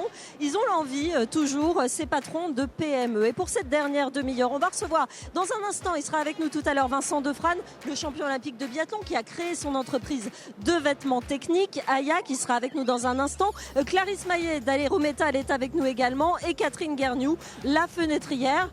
Deux patronnes que vous connaissez bien d'ailleurs, Philippe. Ben oui, parce que vous êtes venus l'une et l'autre dans mon émission Impact PME l'hebdo. J'ai tellement aimé que j'ai envie de vous revoir. En fait. C'est gentil. Ben, vous avez des boîtes magnifiques l'une et l'autre, très différentes, avec les mêmes valeurs. Et au hasard, j'ai envie de commencer avec vous, Clarisse Maillet. Vous êtes à la tête d'Aérométal, qui est une entreprise en fait qui recycle des métaux stratégiques issus des industries de pointe en fait. Quelle aventure! C'est une aventure qui a démarré en fait. Vous êtes arrivé en 2000. Dans une entreprise qui avait été créée par le père de votre associé quelques années plus tôt. À l'époque, elle faisait de l'inox. De l'inox, c'est-à-dire des alliages nickel-chrome, tout simple. Et puis ensuite, elle s'est transformée avec les aléas géopolitiques pour trier et valoriser aujourd'hui des rebuts neufs d'industrie, donc des métaux critiques et stratégiques. Quels sont-ils, si on peut les détailler? Oui. Parce qu'ils sont nombreux, en fait. Alors, ils sont nombreux. C'est des métaux critiques parce qu'ils sont rares dans la croûte terrestre. Et stratégiques parce qu'ils rentrent dans des secteurs de pointe pour lesquels on parle de souveraineté nationale. Donc, c'est des alliages à base de nickel, de chrome, de cobalt, de tungstène, de titane. Voilà. De zirconium aussi. De zirconium aussi, tout à fait. Dans une start-up, on appelle ça pivoter. Oui. Qu'est-ce qui a généré ce pivot? C'est-à-dire que vous aviez notamment des clients dans l'aérien. Oui. L'aérien, il a eu quelques hauts et quelques bas. Est-ce que c'était ça qui était l'origine de cette réinvention de l'entreprise? Avec la crise des subprimes en 2008, où il a fallu se remettre en question.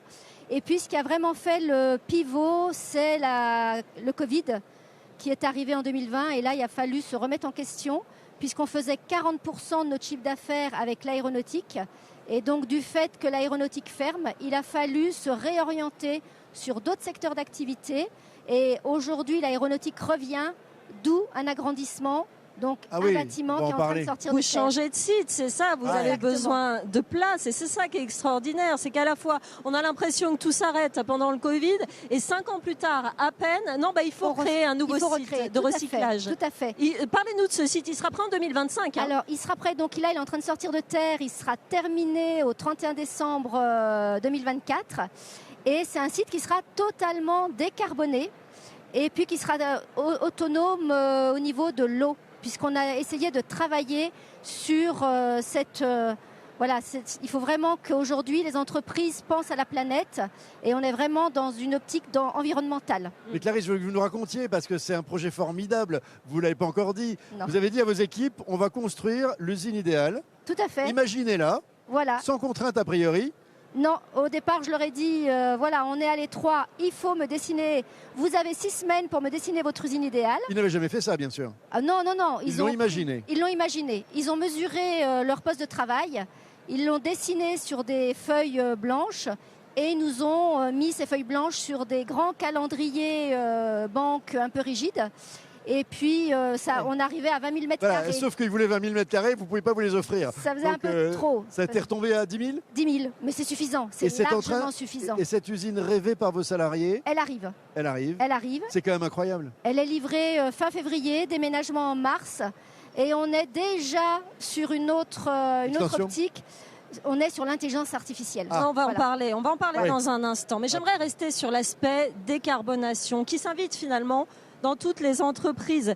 Catherine Guergnoux, vous êtes la dirigeante de la fenêtrière. Alors évidemment, on parle de fenêtres, mais cet aspect décarbonation est très important aussi dans les matériaux que vous choisissez dans votre activité. Parlez-nous de la fenêtrière.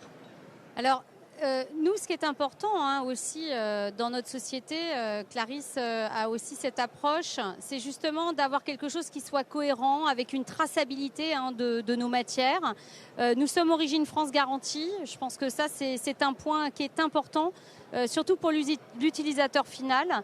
Et ensuite, nous avons travaillé dernièrement sur l'analyse de cycle de vie de nos menuiseries. Et en fait, en travaillant sur l'analyse de cycle de vie, on l'a fait avec la BPI, ça nous a vraiment, si vous voulez, amené à se poser toute la question de la circularité de nos menuiseries.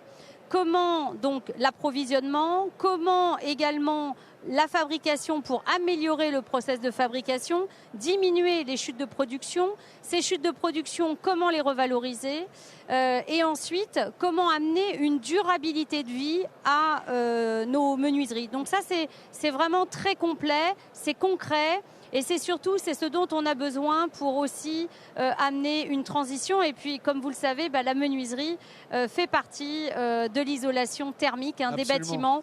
Et donc, pour nous, c'est très important. Et Catherine, racontez-nous votre histoire d'entrepreneur, parce que la fenêtrière existait depuis combien de temps ? Et est-ce que ces valeurs de RSE, est-ce que vous les avez eues dès votre arrivée dans cette entreprise ? Alors, racontez-nous votre histoire d'entrepreneur. On vient de fêter nos 40 ans. Voilà. C'est pas mes 40 ans à moi, mais c'est mes parents qui ont créé cette entreprise familiale. Voilà, il y a 40 ans. Moi, ça fait 20 ans que je l'ai reprise. J'ai envie de dire le fabriqué local, le fabriqué français, c'est quelque chose que l'on a depuis toujours.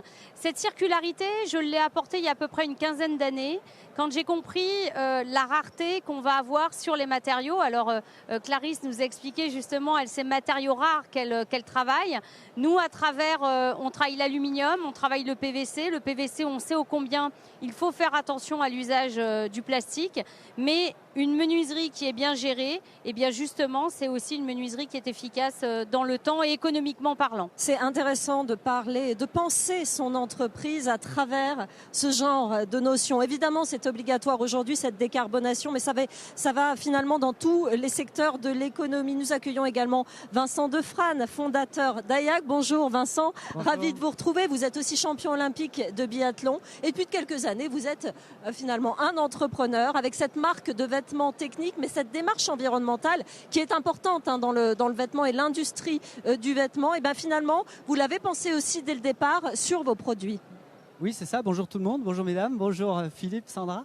En effet, ajouter une marque de plus, si elle n'a pas cette préoccupation environnementale, à mon sens, ça n'a pas de raison d'être. Et la motivation que j'ai voulu avoir et mettre en œuvre au quotidien, c'est ça. Certes, des vêtements, certes très techniques parce qu'on fait des vêtements pour aller dehors, explorer la nature, faire du sport de plein air, mais avec cette grosse préoccupation environnementale, se dire que ces vêtements, ils sont forcément très présents dans nos vies et ils sont très impactants. Et on a vraiment, je trouve, le devoir de minimiser l'impact environnemental de toute la chaîne d'un vêtement.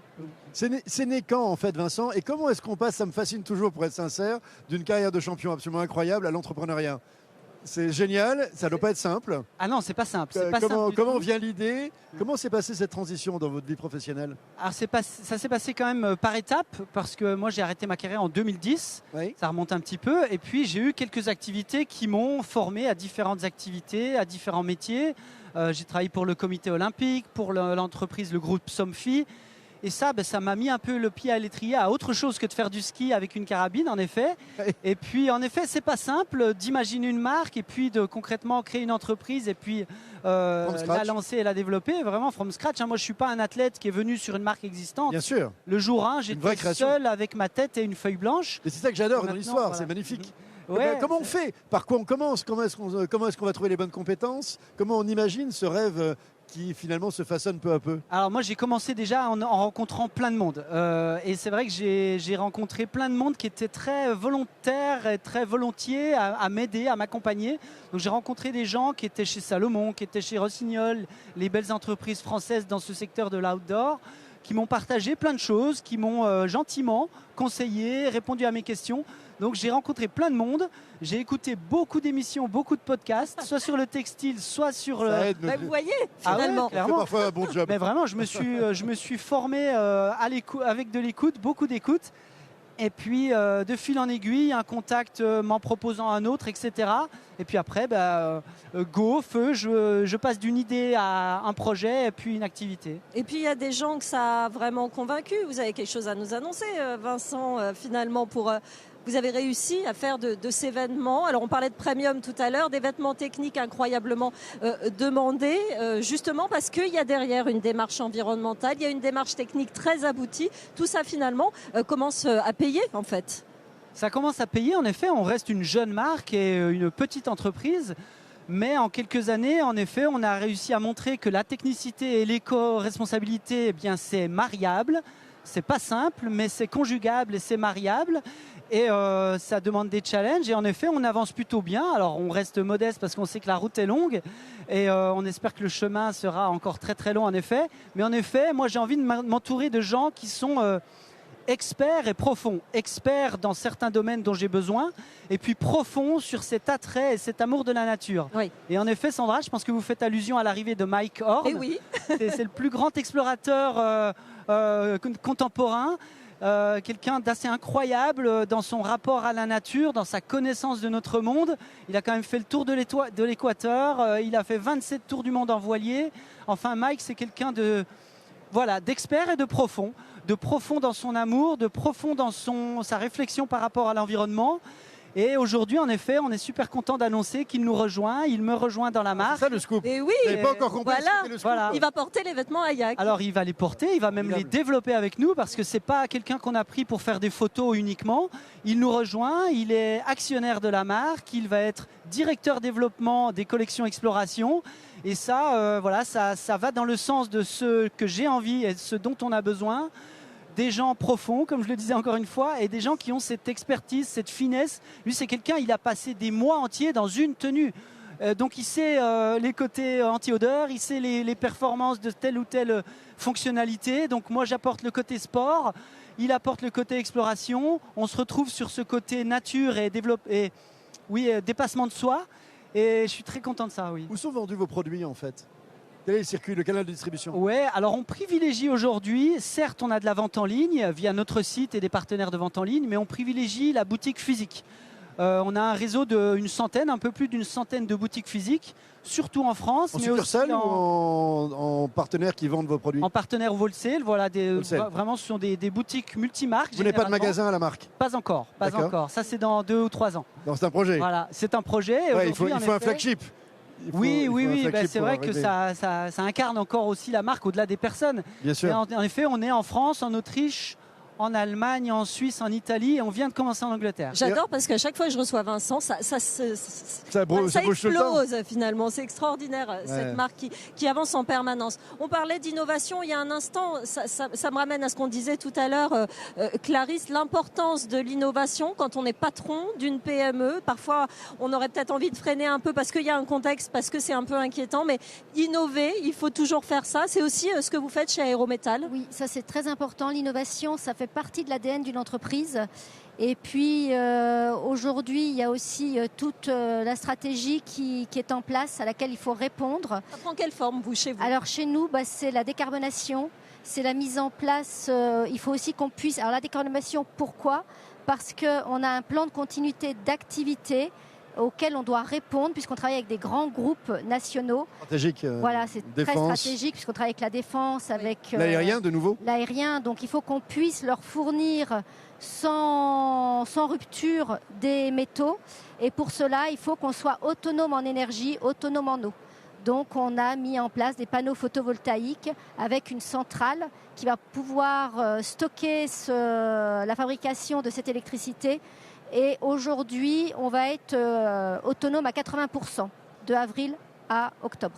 Vous évoquiez l'IA tout à l'heure, on ne l'a pas développé. Non. Ça fait partie de la stratégie d'innovation. Et maintenant, donc, puisque le bâtiment, ça y est, il est validé, on a coché la case. Donc l'objectif maintenant, c'est d'aller encore plus loin et de mettre en place l'IA. Donc on a retravaillé pareil, puisque nos collaborateurs sont vraiment très importants dans la société. Donc on a nommé 3 personnes qui sont en charge de récupérer toute la data de l'entreprise. Pour ensuite, on travaille avec une société locale qui va mettre en face de cette data une intelligence augmentée qui nous permettra d'obtenir les données et de nous rendre encore plus performants sur les marchés. C'est important de rappeler à tous ceux qui nous écoutent, parce que moi je l'observe quand même chaque fois que je reçois des entrepreneurs sur l'IA, c'est quand même la priorité, c'est la data. C'est-à-dire qu'on a tous de la data. Et si on peut échapper à avoir la data de l'ensemble de ses concurrents et avoir ses propres IA, parce que vous allez fabriquer votre propre IA, je crois. On va fabriquer, oui. L'objectif, c'est qu'elle réponde le plus précisément possible aux besoins d'Aérométal. Besoins spécifiques. Oui. Aujourd'hui, dans toutes les entreprises, je ne pense pas être la seule, on a énormément de tableaux Excel. Et l'objectif, c'est d'avoir ces tableaux Excel qui soient centrés sur une intelligence augmentée. Et puis, de gagner du temps et d'aider nos collaborateurs et les décharger vraiment des tâches qui sont trop récurrentes et qui ne sont pas valorisantes. Catherine, comment vous vous êtes emparée de ce sujet, de façon large de l'innovation, mais de l'intelligence artificielle? Est-ce que c'est quelque chose que vous touchez du doigt, que vous envisagez? Comment vous prenez en considération ce sujet? Alors nous, on travaille bien entendu sur la partie numérique et sur l'optimisation au niveau de la production. Par contre, je pense que ce qui est intéressant, c'est d'avoir une IA qui corresponde à votre métier. Oui. Moi, dans mon cas de figure, en étant fabricant de menuiserie, sur quelque chose qui est en fait encore assez traditionnel, malgré les technologies, aujourd'hui, je n'ai pas d'IA particulière à mettre en place. Au contraire, je travaille beaucoup sur la circularité de ma menuiserie et je serai plutôt sur de la low-tech. Parce qu'en fait, on parle beaucoup d'IA, mais je pense qu'il faut avoir une IA qui soit juste. Parce que derrière, on le sait, c'est aussi de la consommation en eau, c'est aussi de la consommation de terres rares, d'électricité. Et donc, je trouve que dans l'exemple de Clarisse, c'est tout à fait judicieux et pertinent. Moi, dans le mien, j'étudie le sujet, bien sûr, je ne suis pas du tout fermée. Mais en tout cas, je m'aperçois que la low-tech est aussi importante. C'est quoi la low-tech du coup à la fenêtrière? La low-tech à la fenêtrière, c'est justement travailler sur la qualité des produits de façon à ce qu'ils soient évolutifs dans le temps. On arrive à transformer une menuiserie. Ah ok, ça, c'est pour qu'elle dure plus longtemps en fonction des besoins d'une maison qui se réinvente. Parce que la maison peut évoluer, bien sûr. Elle se réinvente, et bien nous sommes encore là pour la modifier, justement avec notre savoir-faire de proximité, notre savoir-faire de fabricant. Et aussi, on parle beaucoup d'indices de réparabilité. Absolument. On travaille sur la réparabilité, on travaille sur le réemploi. Et vous savez ô combien dans le bâtiment, on est très soucieux justement du réemploi. Et ensuite, on travaille sur la fin de vie. Et ce qui est important aussi, c'est que ma menuiserie apporte un démantèlement facile de la fin de vie. Parce que souvent, on ne pense pas à ça. Il y a la difficulté aussi du démantèlement et du recyclage. Et là, j'ai envie de dire, je repasse la balle à Clarisse sur le recyclage. Ou Vincent Defrane, peut-être aussi sur l'IA quand même également. En quoi ça va, avec en plus Mycorn, faire exploser la société? Là aussi, on est dans la donnée, dans l'analyse des données, j'imagine, pour ce que vous allez concevoir ensemble. Oui, alors il y a différentes données. Maintenant, on n'est pas forcément encore très outillé là-dessus. Les données qu'on utilise le plus, c'est pour notre logistique, optimiser les stocks et optimiser la production en amont d'une certaine demande qu'on anticipe en fonction de statistiques, etc. En fonction de statistiques qu'on peut croiser avec la météo. C'est vrai qu'on est dans un vêtement de plein air, outdoor, et évidemment, il y a plein de choses qui influent sur les comportements d'achat, mais il y a un truc qui influe beaucoup, c'est la météo. Donc on utilise pas mal ça, croiser les datas de météo. Elles nous font pas trop plaisir, ces datas de météo quand même, parce qu'en effet, on voit ce réchauffement climatique qui est statistique, et on voit la tendance que ça prend.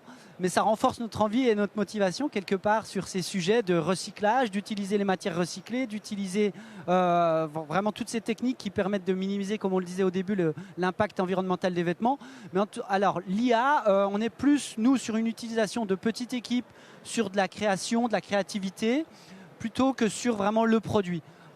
J'ai peut-être pas noté la réponse à une question qu'on n'a peut-être pas posée, j'en sais rien. C'est fabriqué en France ou pas, Hayak? En partie, on a un écosystème européen, c'est ça le parti pris, et l'écosystème réaliste et pertinent et performant pour une marque comme la nôtre, c'est l'Europe. Et en Europe, avec de la production au Portugal, en Lituanie, en Italie et en France. Mais c'est pas l'Asie, c'est pas la Chine, c'est pas Taïwan, c'est pas... Non, parce qu'on n'a pas besoin, et nous, c'est pas notre modèle et c'est pas notre envie. J'entends bien, mais est-ce qu'on peut... Ouais. Je n'arrête pas d'en parler ce matin, mais j'ai reçu Guillaume Gibault la semaine dernière du slip français, qui a été obligé de pivoter aujourd'hui, passer un slip à 45 € aujourd'hui. Ça ne marche plus, il ne peut pas gagner d'argent. Ouais. Donc il doit arriver à en faire à 25 € et du coup à tripler ses commandes pour arriver à massifier, et il prend un risque énorme en ce moment pour son entreprise qui est un des ancêtres du Made in France, et ça a été un défenseur formidable. Et il dit c'est génial le Made in France, mais à un moment il faut qu'on gagne de l'argent. Donc avec le Made in Europe aujourd'hui vous y arrivez? Oui, on y arrive. Alors c'est une bataille de tous les jours pour augmenter les volumes, pour quand même acheter bien auprès de nos fournisseurs, parce qu'on n'a pas envie de les pressuriser. On a envie que travailler avec nous, longtemps avec ça eux, soit pertinent et en effet pérenne pour eux. Et profond, parce que c'est un mot que vous aidez. Et profond, oui. Oui, tout à fait. Vous l'avez dit 10 fois, et vous dites éco-conception profonde. C'est un de vos claims. Mais oui, mais pourquoi aussi on dit profond? Parce que c'est à la mode l'éco-conception, l'éco-responsabilité. On veut tous, ou tout le monde parle de ça. Et quelque part, on a besoin aussi d'apporter aux gens un peu de précision pour expliquer que ce n'est pas une partie de la gamme, c'est toute la gamme. C'est tout ce qu'on fait chez Hayak qui est vraiment dirigé en profondeur sur ce sujet.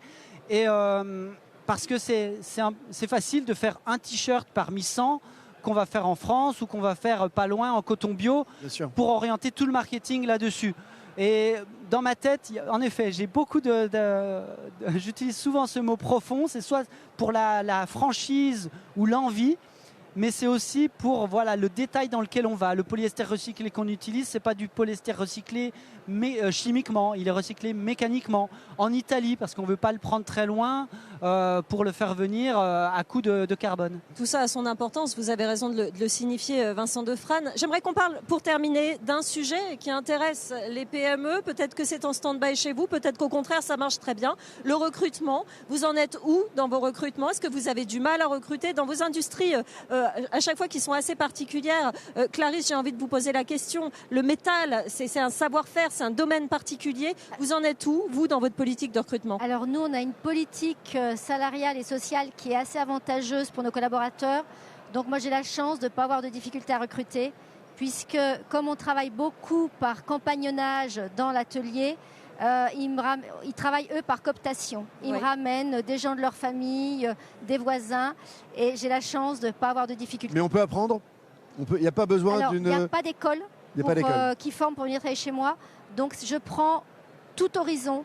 Je prends que des gens de bonne volonté et qui ont envie de s'inscrire dans une famille industrielle. Comment ça se passe à la Fenêtrière, Catherine? Alors à la Fenêtrière, c'est assez proche finalement, parce qu'en plus on a une politique du quart d'heure. Moi je souhaite que mes collaborateurs, surtout que je suis en région parisienne et c'est d'autant plus important, vivent à proximité en fait de l'entreprise.